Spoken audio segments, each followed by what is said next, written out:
భారతదేశ ఉప ప్రధానిగా రైల్వే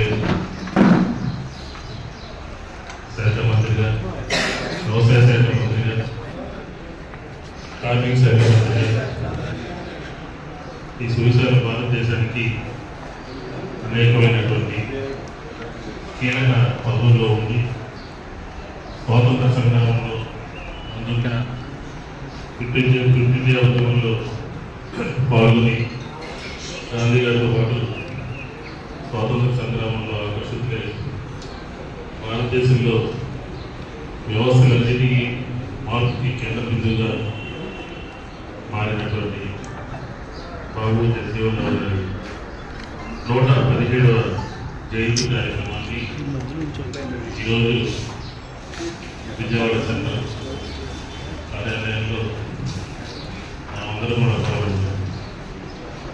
ఈ కార్యక్రమానికి కార్పొరేటర్లు, డిప్యూటీ మేయర్, అలాగే సెంట్రల్ అధ్యక్షులు, ఇతర వివిధ విభాగాల్లో పార్టీ వివిధ విభాగాల్లో ఉన్నటువంటి నాయకులందరూ కూడా ఈ కార్యక్రమంలో ఉన్నారు.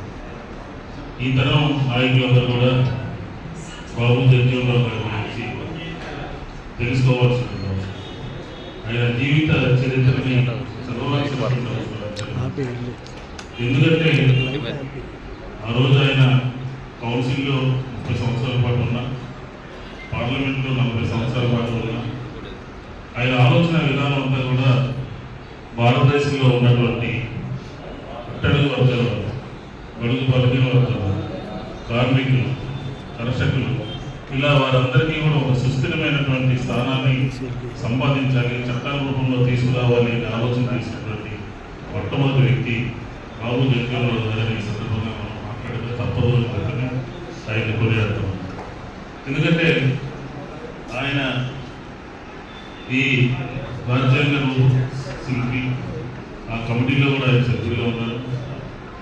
అంబేద్కర్ గారితో మాట్లాడుతూ ఆయన సహకారంతో ఇతర సభ్యులందరితో కూడా వాగ్వాదాలు చేసి సమాజం స్థాపన కోసం ఆయన పోరాటం చేసి రాజ్యాంగంలో అన్నీ కూడా రూపొందించినటువంటి పరిస్థితి మనకు తెలుసు. ఒకటే కాదు, అనేక వ్యవస్థలు. రక్షణ శాఖ మంత్రిగా ఉండి మనకి పొరుగు దేశాలతో యుద్ధం వస్తే ఆయనే స్వయంగా పాల్గొంటారు. రైల్వే శాఖ మంత్రిగా అనేక కీలకమైనటువంటి నిర్ణయాలు తీసుకుని భారతదేశంలో